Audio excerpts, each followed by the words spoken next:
Amados e queridos irmãos, a paz do Senhor e Salvador Jesus Cristo.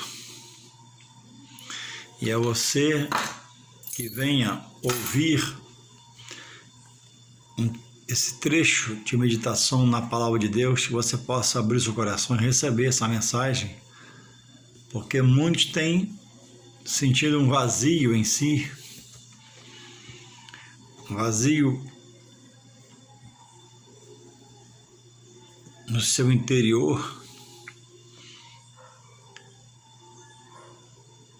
e tem clamado a Deus por socorro, quer sair do desalento, da desesperança. Então a palavra completa a alma do homem com satisfação, vivifica o espírito do homem,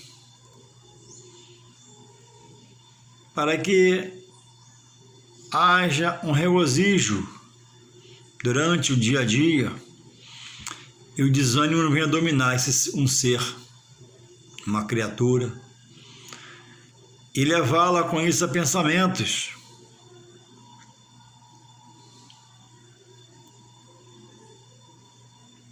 que colaborem para que ações durante um dia de vida, um tempo de vida,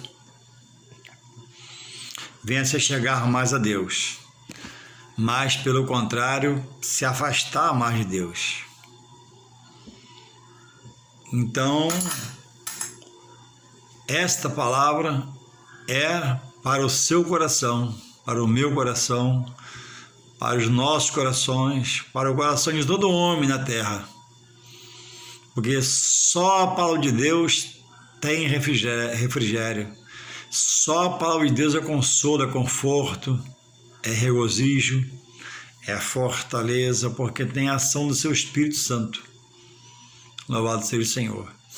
E eu queria meditar convosco nessa tarde em um versículo que chama-se até texto áureo da palavra, da Escritura Sagrada, que diz assim, encontra-se em João, segundo escreveu João, inspirado pelo Espírito Santo, muito famoso, muito conhecido, quando é mencionado, quando é falado, qualquer um absorve seu entendimento em parte,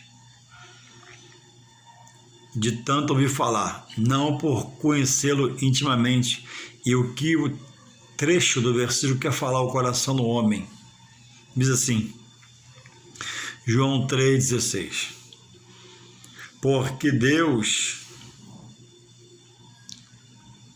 amou o mundo de tal maneira que deu o seu Filho unigênito, para que todo aquele que nele crê não pereça, mas tenha a vida eterna. Porque Deus amou o mundo de tal maneira que deu, que entregou o seu único Filho, para que todo aquele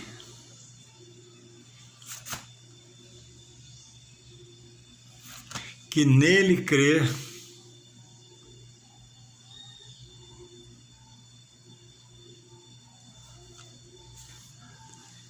não pereça, mas tenha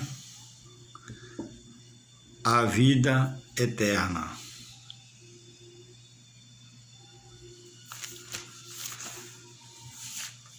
Louvado seja Deus. E esta tarde eu parei e fui tocado pelo Espírito de Deus, que é o Espírito Santo, que rege o que busca a Deus em espírito, em verdade, em consagração, em separação, às vezes falhando, errando, mas pedindo perdão, e Deus vai levantando, vai dando a nova estrutura até se tornar mais maduro para viver na obra de Deus e trabalhar na obra de Deus. Então, irmãos, João foi inspirado para proferir essas riquíssimas palavras, porque Deus amou, irmãos, é isso, por amar em um momento amor diferente, e proporcionou um ato da parte dele, um sacrifício do seu coração. Por que foi um sacrifício de Deus? Porque Deus é amor. Ele não manda amar, ele é o pai do amor. Então, sabendo que o filho iria passar, ele, sentiu. O filho, em meio ao sacrifício, sentiu e disse: ó Pai,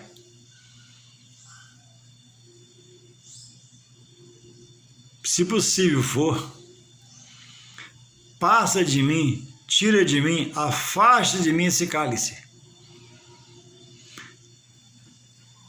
Todavia, seja feita não a minha, mas a tua vontade.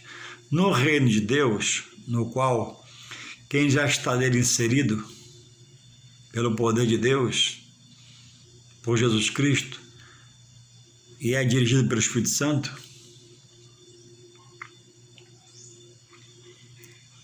Deus quer a renúncia total desse que se diz ser seu servo.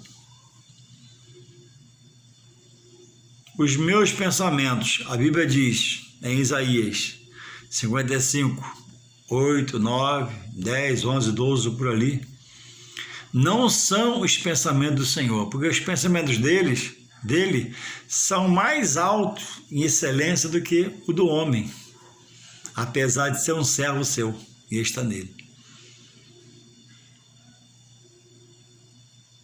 Os meus caminhos, o caminho do homem, não é o caminho de Deus. O homem é sujeito a ser inerrante, a andar errado, a ser duvidoso, confuso, insatisfeito, insensato. Deus é justo e fiel, e Deus é o Deus da bonança, que traz refrigério ao coração, paz ao entendimento, discernimento aos sentimentos, para não estar se embebedando de coisas que o coração carnal sente. Não, o coração do entendimento é que rege agora esse homem que se diz ser de Deus, esse servo por Jesus Cristo, segundo a palavra de Deus. E a palavra nos revela, te garanto que revela que os pensamentos meus do homem, os caminhos meus, digo do homem, não são os de Deus, mas me revela que os pensamentos de Deus e o caminho de Deus, que é Jesus Cristo que coordena, tem de ser o meu caminho. É uma colocação radical do Pai via o Filho. Não tem o caminho de Jesus e as ordenanças. Eu não tenho que tentar cumprir. Eu tenho que cumprir. Nisso ele é radical. Mesmo João 14, 21, depois você lê na sua Bíblia, para entender, está escrito lá assim: João 14, 21, aquele que tem os meus mandamentos, as minhas ordenâncias, a minha lei, que é a sua palavra, que Jesus não diz que não aboliu, mas cumpriu nele toda a lei. Então, quem obedece a Jesus, cumpre nele toda a lei. Então, Jesus fala, aquele que tem os meus mandamentos, dele mesmo, do Filho, e os guarda. Para quê? Para não pecar com ele no coração, no pensamento racional, não deixar o coração de carne, ser fonte de desejo para desviar para a esquerda, para a direita, para trás. e não está olhando para Jesus, como pede lá o escritor aos Hebreus, Hebreus 12, verso 2, olhando para Jesus, autor da fé. Então, irmãos, se eu digo que eu estou em Deus, Jesus me aceitou,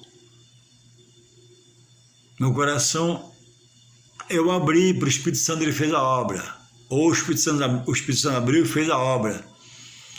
Então agora, ele diz lá em João 14:1, aquele que tem os meus ensinos, esse, e pratica, esse o que me ama. Lê lá, João 14:21. E ele completa, e aquele que me ama, que ama Jesus, será amado de Deus, seu Pai. Aí agora ele faz uma promessa. E eu, Jesus, eu também o amarei. Olha que coisa linda. E me manifestarei a ele, a cada um, e se diz estar em Jesus. Que crê no decreto que Deus estabeleceu, que a salvação é via Jesus. Ninguém tem parte na salvação. Não é por apóstolo nenhum, não é por diaconisa nenhuma, não é por obreira nenhuma, é por Jesus Cristo. Não é por sua mãe Maria. Você tem que se ligar, eu tenho que me ligar o que está escrito na palavra, porque a palavra que me rege para uma grande salvação. Ou, não havendo atenção devida, ela me arrasta para uma grande condenação. Então ele diz, aquele que tem, precisa ler para ter os mandamentos. O que ele pede? Amar a Deus, seu Pai, de todo o teu entendimento, toda a tua força, e amar o quê? O próximo como a ti mesmo. Em Êxodo 20 eram 10. Os 10 agora se cumprem os 10 na lei. Os 10 da lei se cumprem em 2 no tempo da graça, no Novo Testamento, no meu tempo e no seu. Jesus terminou. Jesus terminou. Quem ama a Deus não anda pecando. Quem ama o seu próximo não anda sendo desigual com o seu irmão. Cumpre todo lá aquelas cobiças que tem em Êxodo 20 dos 10 mandamentos. Então, quem ama a Deus, igual, é amar, presta atenção, amar, mas guardar as ordenanças. Não é amar e todo final de semana, chapar. E depois de chapar, arrumar um problema com sua família, dizendo que tem Jesus no coração. Não é sair dizer que está com Jesus, sair sexta-feira, voltar domingo e deixar a mulher preocupada, filho com a despensa vazia, porque estava curtindo a vida. E o amor a seu primeiro próximo, que é a sua mulher. E os filhos, na sequência. A primeira ovelha de um pastor, de um obreiro, falando dos cargos maiores da igreja, da ordem eclesiástica, é a esposa. Paralelamente, os filhos. Sem esse testemunho em casa, eu sou alguém que desagrada a Deus. Então, irmãos, é Tiago 2, Tiago 2:9, ele traz uma palavra muito pesada para quem diz que está em Deus, mas não está. Está só metade. Diz que ama Jesus, mas não pratica as ordenanças. Quer viver, no seu pensamento e no seu caminho. Mas a propósito de Deus em Jesus não é outra a não ser o homem tirar não é outra a não ser tirar o homem do seu caminho, do seu pensamento e do seu caminho. Porque o caminho do homem sem Deus é caminho de morte espiritual. Quando o homem é resgatado para Deus, ele já está morto espiritualmente. Ele anda, ele mexe com a mão como a minha, ele tem nariz, tem boca, tem olhos, tem ouvido, trabalha, come e bebe, mas espiritualmente ele não vive com o entendimento do que Deus é para ele e requer dele, por Jesus Cristo.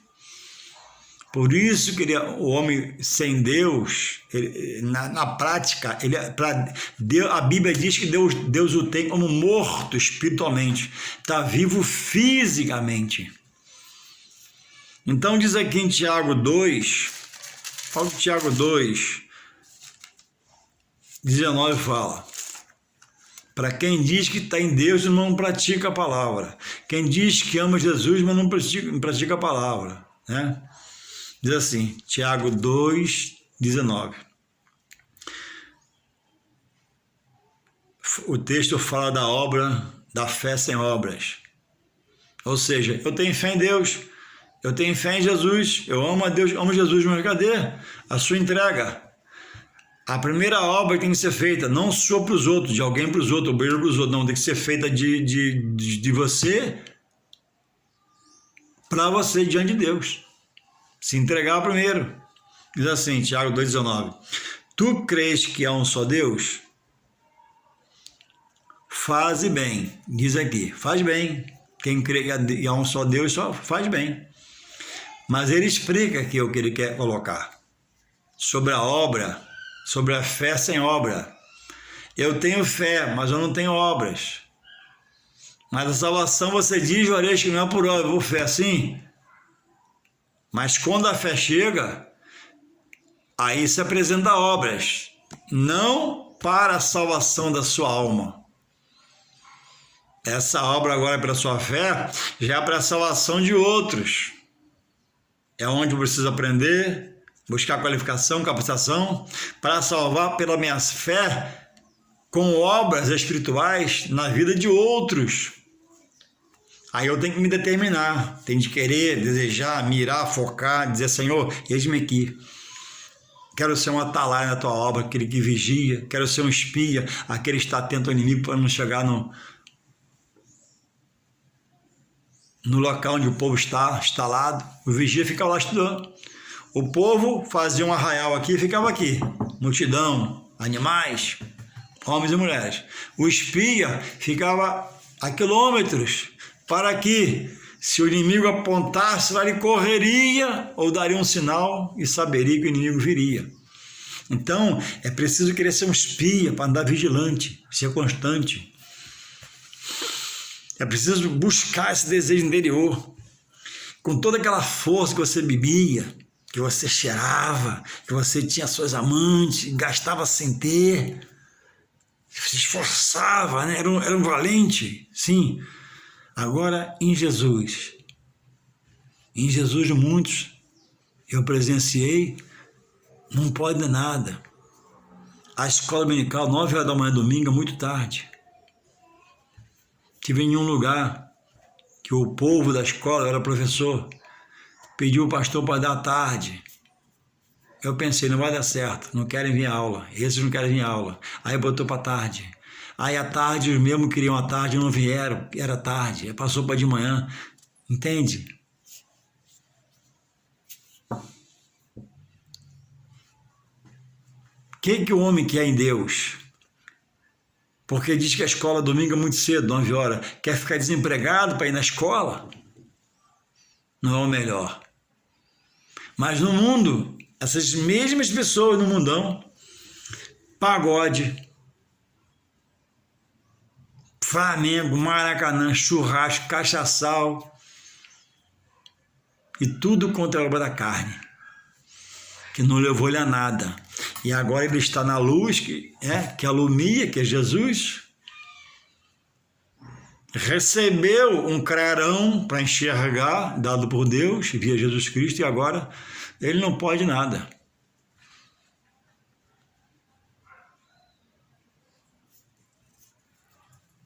Essa é a situação de Milhares de milhares dentro do corpo de Cristo, dentro da igreja, sentado, estacionado, sem entendimento, sem discernimento.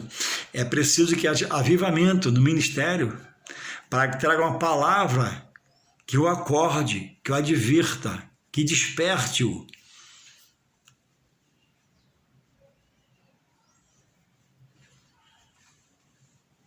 É preciso que o ministério esteja atento via a pessoa do seu líder, que é o pastor, para entender quem nós estamos falando na palavra introdutória, na abertura do culto. Tem pessoas ali doentes, desempregadas, cansadas do que faz, ir para a igreja, carrega a Bíblia, vida enrolada, vida porque ele não desenrola. Então precisa da massa de obreiro, do corpo da igreja, do ministério, estar em reunião e atento conversando, para que não fique enchendo linguiça, como diz os outros, né? Enchendo linguiça no púlpito. Meu irmão, tá ruim, a coisa tá difícil. Púlpito não é lugar dessa expressão. Embora estamos às vezes em fraqueza, às vezes por nossas falhas, Deus está nos provando, estamos na aprovação. Uma palavra de avivamento espiritual do púlpito, uma palavra de despertamento espiritual do púlpito, uma palavra que ressuscite aquele irmão que está cansado, já desanimado, quase largando tudo e voltando para o mundo. Porque cá tem que renunciar em Jesus Cristo, é uma ordem dele, exigência dele. E lá pode tudo, lá é mais fácil ficar. E às vezes o ministério não colabora para que haja uma retomada, para que essa árvore cortada, como diz o hino, né, receba uma palavra que ela entenda que ela está dentro de uma fonte. Ela está num lugar que é a igreja que é como ribeiros de águas, de uma nuvem de água que desce dos céus. E a água é viva que desce dos céus, não é água morta. E a água é Jesus, que tudo pode fazer renascer, renovar, restituir, restaurar, mas ele não encontra essa palavra assim, em muitos lugares. O culto não pode, para nós obreiros, não pode ser mais um culto. Um culto tem que ser um grande culto. Em cada culto tem que haver uma renovação de entendimento, renovação de palavras, para que haja avivamento e a igreja acorde e tenha desejo, tenha vontade, tenha ânimo, haja um renovo da parte de Deus para todos esses. Então, irmãos, esse versículo diz que também até os demônios creem. Crer, todo mundo pode crer, irmãos, mas Deus quer a prática, o exercício da fé. A Bíblia diz que os dons espirituais, ela vem do alto, de Deus para o homem, para preencher o ministério. Profecia, visão, revelação, da fé, do amor e assim vai. Mas a Bíblia diz que o fruto do Espírito, os dons espirituais de Deus para o homem são 9. E o fruto do Espírito também são 9. Mas os dons espirituais de Deus para o homem, não se compra dom na terra, nem se acha em qualquer lugar. Deus dá capacitando, completando para fazer obra, isso é o ministério. Agora, o fruto do Espírito, ele gera em mim, pela fé, obras. Primeiro, para minha renovação e salvação, constância. Depois, para quem estiver próximo a mim, me ouvir, me ver, ver em mim uma fé que me faça produzir obras e contagie a quem eu venha interagir com ele, em casa, no trabalho, na rua, onde eu estiver. Esse cara é diferente. É para o outro que ouvir ficar assim, rapaz, aquele cara é diferente, aquele cara, ele tem um troço, uma pessoa que quando ele fala, ele contagia, meu coração se delata. É o poder de Deus, do avivamento, da renovação, da restauração. É o desejo de se manter ressuscitado para Deus, porque estávamos mortos, em meio a delitos que nos levaria à morte. Estávamos mortos espiritualmente, mas Deus ressuscitou e colocou em nós um novo viver e fez de nós uma nova criatura. E agora, diante disso tudo que o pastor pede, tudo que a igreja marca, todo compromisso, eu não posso nada. E ainda diz alguns, né? Deus sabe. E eu te digo, Deus sabe mesmo. E você está no meio de um caldeirão espiritual, que é na igreja onde se prega a palavra, se ouve a palavra, e você está totalmente inerte, tudo aquilo. A Bíblia diz que, em Apocalipse 21:8, que, entre outros, os tímidos não herdarão o reino dos céus. Por quê? Porque não vão se apossar e andarão desanimados, andarão cambaleando, andarão tropeçando, não terão a palavra, não sentirão refrigério, não verão refúgio porque está fora da palavra. Pessoas que só estão indo na congregação, não tem prática de fé nenhuma, não tem obra pela sua fé nenhuma, é uma fé sem obra. Só diz, quando fala só diz, mas não pratica. Então o texto aqui de João 3,16, repetindo mais uma vez, diz que Deus amou o mundo de tal maneira, irmãos, essa maneira que Deus amou e ama, porque Deus ama o homem que está em pecado nesse momento. Deus não ama o seu pecado. Por esse homem que Deus morreu. Porque estávamos todos debaixo de uma nuvem de pecado. A começar de Adão. Mas por Jesus, após o sacrifício expiatório vicário da cruz, quando o sangue foi aspergido, derramado, sangue inocente, ali esse ato foi feito para remir todo o pecado da vida de um pecador e transformar ele numa pessoa digna e servir a Deus. Dar a esse homem honra, vestimentas, os calçados da preparação do Evangelho, capacete da justiça, coraça da justiça, e assim vai. Mas, infelizmente, fala com tristeza, muita tristeza que eu sei que eu estou falando. Muitos não dão a mínima. Muitos ministérios não param para discipular o seu corpo, que são os membros da igreja. E como no passado, como eu era criança, escutava, o Espírito Santo vai agir. O Espírito Santo está na direção. Deus está no controle. Irmãos, Deus deve ficar assim no trono, ó. Porque, irmãos, Deus não vai descer. Com Jesus do trono da graça e da glória, onde eles se encontram, envolto à majestade, e são adorados, para ensinar a igreja. Ele deixou um homem com talento que ele capacitou. Embora hoje tenha muitos que ele não deixou se intrometer, entraram pela janela, entraram pela porta, se dizem pastor, não são. A gente entende isso. Mas, via de regra, irmãos, é preciso parar para discipular o corpo. Porque o amor que ele ama é tal que é inexplicável. Jesus morreu pelo malfeitor, sim. Jesus morreu pelo que adultera, pelo que prostitui. Jesus morreu por homens carregados de pecados em meio à humanidade. E ainda hoje esse quadro é grande diante dos homens que rejeitam a verdade. Mas diz aqui, ó, amou muito de tal maneira que deu seu único filho. Olha, tem uma condenação nesse versículo aqui, no seu continuar. Vamos ver aqui. Porque Deus amou o mundo de tal maneira para que deu o seu único filho para que todo, não há acepção de pessoas, todo aquele que nele crê não pereça. Então cai por terra aqui o ensino teológico das duas teologias. Existe um lado da teologia e outro lado da teologia.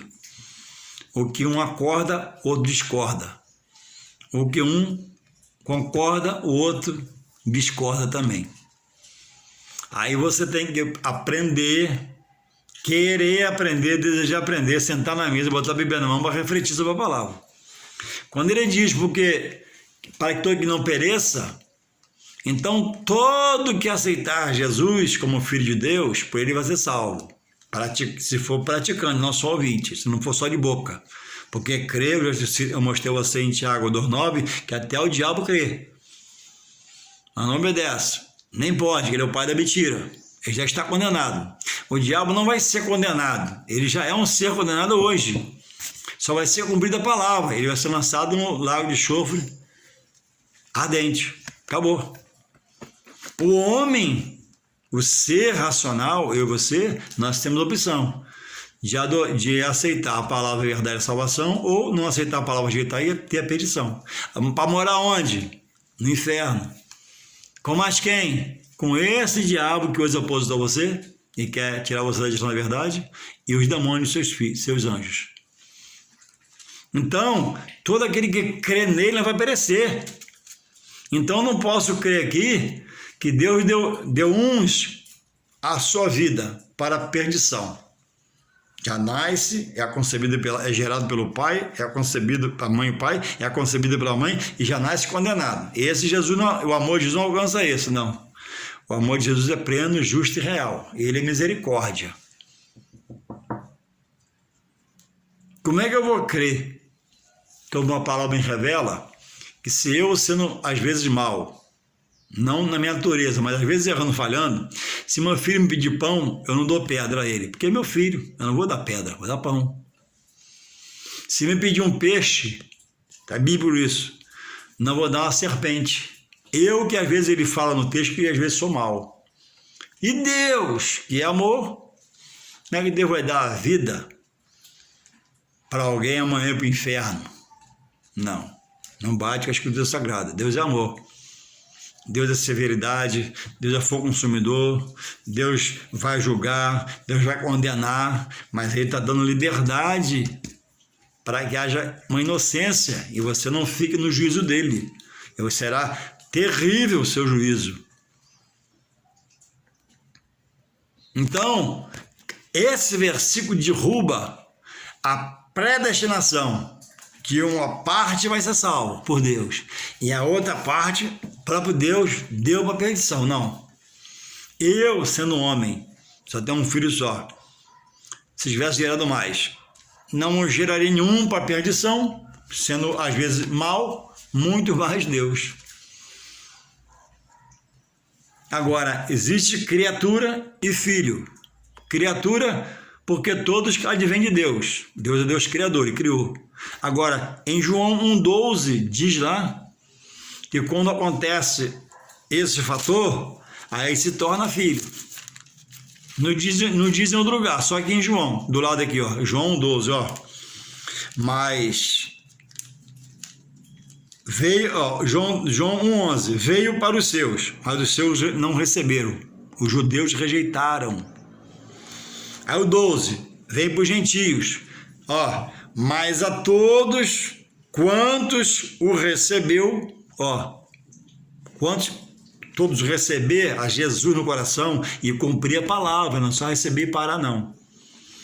Dá o poder, João 1,12, de serem filhos de Deus aos que creem no seu nome. Quer dizer, passa de status de criatura feito pelo Criador, Deus, para agora serem chamados de filhos de Deus.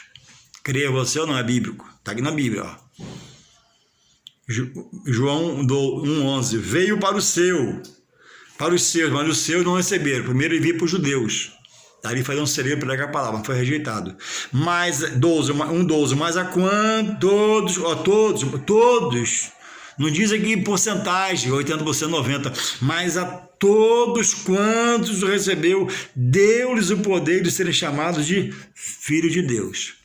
Agora, você que vai examinar se você quer ficar uma criatura e perder a salvação, ou se vai entrar por rol de filhos e herdar a herança do Pai, por Jesus Cristo, do qual nós somos cordeiros de Deus.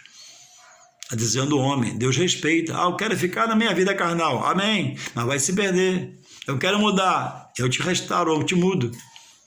Então, irmãos, terminando aqui para não ficar muito grande o vídeo, continuando aqui em João 16, aí ele continua aqui, ó, para que todo aquele nele crê não pereça, mas tenha, abra a sua Bíblia, a vida eterna.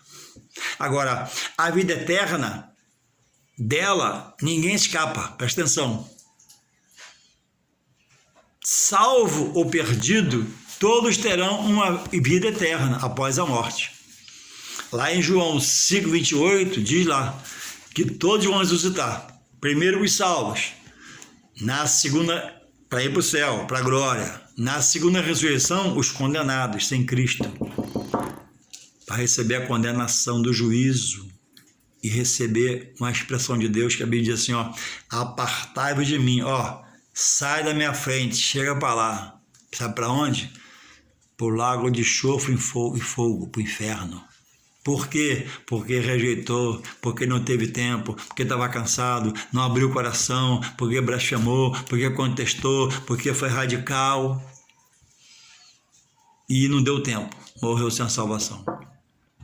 Então, a vida do homem, após a morte física, só que falir, acabou, Deus tirou o espírito, ela não se acaba.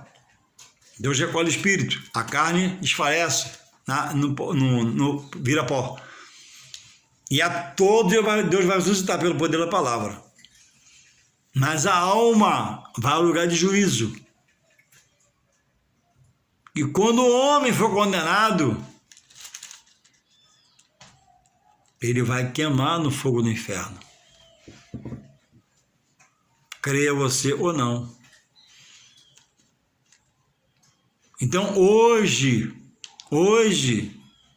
quando Deus diz, eu salvo por Jesus, meu filho, eu dei por você, é dia de você mudar de lado, mudar de posição, querer pelo menos reconhecer e conhecer que mistério é esse de salvação de Deus para mim, buscando auxílio em alguém, você com essa palavra, procurando auxílio em alguém.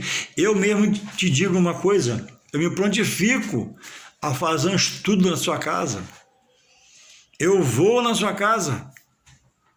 Eu te convido, você me convidar para a gente conversar sobre a palavra. Porque o fim sem Deus, para quem diz que está em Deus, para quem ama Jesus não pratica nada das ordenanças, como está em João 14, 21, presta atenção para você ver 14, 21, é a condenação.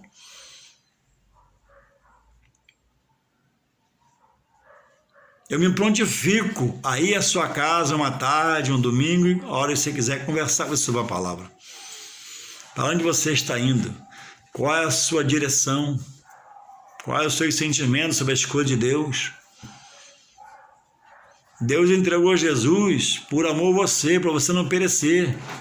Aqui ele expõe aqui, quando ele diz para que todo aquele que nele crê não pereça, é porque esse perecer é uma grande, futura, terrível, escabrosa, tenebrosa condenação. No lugar de fogo, onde o fogo não é esse fogo natural, que você queima a ponta do dedo, tosta, né? Já fica alguns dias dolorido, já é muito ruim. É um fogo que nunca vai se consumir. Esse fogo é um fogo espiritual. E como exemplo digo, né?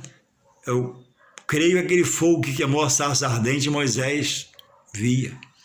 O fogo queima da parte de Deus é um fogo espiritual que ele queimava a sarça e a sarça não se consumia. Assim vai ser no inferno para os condenados. Isso não é invenção de homem, isso é bíblico. fogo eterno. Eterno. É para imaginar a pessoa no caldeirão, sem ter para onde sair e queimando no inferno. E o fogo, diz a Bíblia, que é o fogo da ira de Deus. Presta atenção, Deus não é um Deus irado, que se ira com qualquer coisa. Deus é amor. Mas um dia vai ser fogo pela sua ira que lançará naquele lugar e trancará e de lá ninguém sai. Então, amigo, a salvação é uma coisa maravilhosa, satisfatória, que traz regozijo, paz, mas o lugar da perdição é um lugar terrível. O inferno é o lugar mais terrível que se possa imaginar. Porque ele é único, é da parte de Deus, Deus estabeleceu, de lá ninguém sai, é só sofrimento, dor, pranto, ranger de dentes. Diz que quem estiver lá vai buscar a terceira morte, se ela houvesse, mas não tem. Aí vai buscar morrer. Mas já foi para lá morto fisicamente e morrer espiritualmente, não aceitando Jesus. Não tem mais como morrer. Porque há dois tipos de morte, a espiritual e a física. O homem sem Deus andando aqui, sem obedecer a Deus, ele está morto fisicamente para Deus. Ele não comunga com Deus dos seus propósitos e ordenantes estabelecidos por ele. E quando morre fisicamente, é a segunda morte. A primeira é espiritual, a segunda é física. E quando socorre sem Deus, acabou. É como se diz, ó, fechou o caixão. Pode acender vela. Pode fazer culto. Pode fazer rogos, pode fazer preces. Diz aqui, ó, em Mateus, em Hebreus, vou ler para você. Dá tempo ainda, tá acabando o vídeo ali. Hebreus, ó, aqui, ó. Hebreus, abre sua Bíblia aí. Hebreus 9, 27. Olha o que está escrito aqui. O escritor aos Hebreus, inspirado pelo Espírito Santo, ele deixa escrito. Quem escreveu? Não é revelado. Dizem que foi Paulo. Eu não posso dizer que Paulo não está aqui. Ah, acho que foi o médico Lucas, pelo tipo de voz. Não. Quando a Bíblia se cala, eu me calo. Eu não posso achar. A Bíblia não é um livro de achismo. O autor de Hebreus não está aqui. Então, eu me calo. Diz assim ele, ó.